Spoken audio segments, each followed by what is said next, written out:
Qaysi yoshda ekanimni so'ramang. Yoshning raqamlar bilan bog'liq emasligini anglagan palladaman.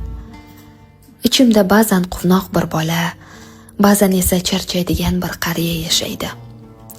Shovqinga toqatim qolmagan, olomondan uzoqlashgan, atrofimdagi keraksiz odamlarni saralab oladigan yoshdaman.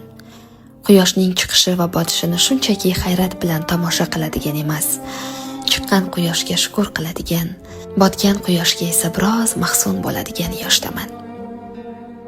Har jilmayish samimiyat emasligini, har va'da amal bilan tugamasligini tushungan yoshdaman. Kam gapirib, ko'p kuzatadigan, ko'nglimni har kimga ochmaydigan, sirlarimni sukunatga topshiradigan yoshdaman. Eng muhimi esa, endi hammani o'zim kabi o'ylamaydigan yoshdaman.